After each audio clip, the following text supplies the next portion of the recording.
오늘 말씀은 디모데후서 1장 9절에서 18절입니다. 웃기는 넌센스 퀴즈는 엉뚱한 말장난을 담은 재미난 퀴즈 중에 하나이지만 빵 터지는 코믹한 요소가 있어 웃음을 선사하게 되어집니다. 넌센스 퀴즈 중에는 이러한 것들이 있죠. 세상에서 가장 뜨거운 바다는 열바다. 공기만 먹어도 살이 찌는 것은 풍선. 독수리가 불에 타면 나는 소리는 이글이글. 도둑이 훔친 돈을 4글자로 표현하면 슬그머니. 팔이 4개인 사람들이 모여 사는 나라는 네팔. 꽃가게 주인이 제일 싫어하는 나라는 시드니. 천하장사가 타고 다니는 차는 으라차차.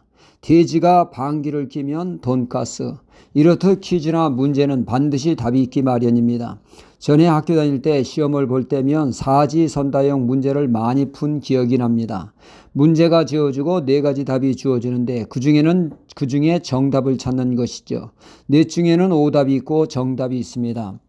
오답을 적으면 점수가 나오지 않고 정답을 정확히 기재할 때 시험 성적이 오르게 되어집니다. 이 세상에는 실로 많은 다양한 문제가 있고 그런가 하면 오답도 많습니다. 또한 정답도 있습니다.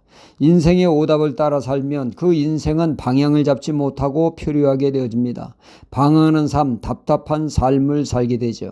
그러나 정답을 콕 집어 살 때 산뜻하고 시원스럽게 살며 자신감 있게 힘차게 살 수 있습니다. 결과도 만족스럽게 나오게 되어집니다.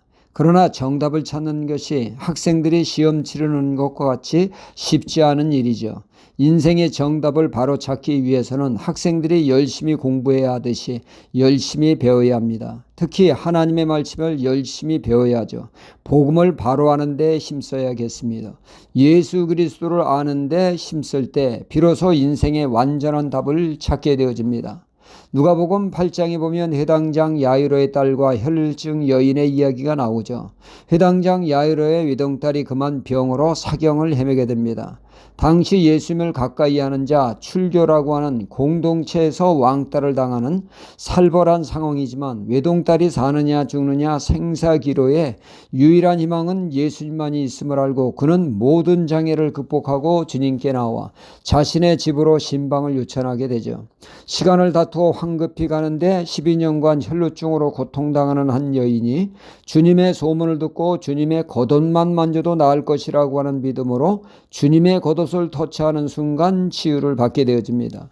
이에 주님은 가시던 걸음을 멈추고 누군가 믿음을 가지고 터치한 자가 있다 하시며 치유받은 혈루증 여인으로 하여금 군중들에게 간증케 하셨습니다. 이렇게 지체되는 시간에 야이로의 집에서 사람이 왔죠. 당신의 딸이 죽었습니다. 모든 것이 끝났습니다. 굳이 예수님을 모시고 올 필요가 없습니다. 이때 예수님은 말씀하시길 두려워 말고 믿기만 하라. 그리하면 딸이 구원을 얻으리라. 딸 문제에 대해서 사람들은 오답을 제시했습니다. 딸이 죽었으니 모든 것 끝났다는 얘기죠. 그러나 주님은 믿으면 딸이 다시 살 수 있다라고 하셨습니다. 예수님이 하신 말씀이 정답이었습니다. 주님이 아이야 일어나라 할 때 다시 살았으니 말이죠. 회당장 야이로가 사람들의 오답을 따라 살았으면 그 딸이 죽어 가슴에 큰 상처와 아픔이 되었을 것입니다. 그러나 주님의 정답을 따라 살 때 죽었던 딸이 다시 사는 감격적인 은혜로 맛보는 초상집이 잔치집으로 바뀌는 반전의 역사가 있었습니다. 이렇듯 세상에는 무수한 말이 있으나 예수님만이 성경만이 정답을 가지고 있기에 우리는 말씀을 사랑하며 그 가운데 주님의 정답을 얻는 삶이 되어야겠습니다.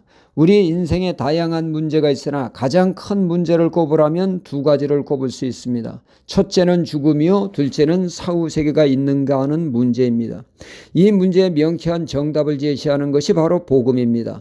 예수 그리스도이십니다. 죽음의 문제를 속 시원히 해결한 것이 십자가와 부활이죠. 주님의 십자가는 의로우신 주님이 우리의 죄를, 나의 죄를 짊어지시고 죄의 삭스로 사망으로 죽음으로 죄값을 지불하신 십자가 사건이죠. 그리고 믿는 우리에게 부활은 죽음을 이기고 우리에게 영원한 생명이 있음을 보여주는 사건입니다. 믿는 이에게는 예수님의 부활이 우리의 부활, 나의 부활을 의미하게 되죠. 또한 주님의 승천은 사후 세계에 하나님의 나라 천국이 있음을 알려주는 사건이요, 사람들로 하여금 주님의 승천이 하나님의 나라가 실제 존재함을 증명하고 있습니다.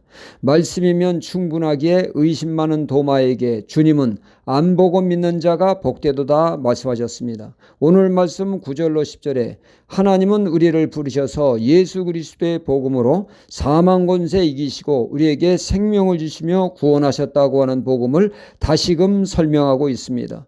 인생의 정답은 오직 말씀에 있으며 오직 복음에 있음을 알고 복음에 철저히 뿌리내리는 복음적인 신앙을 소유해야겠습니다. 할렐루야.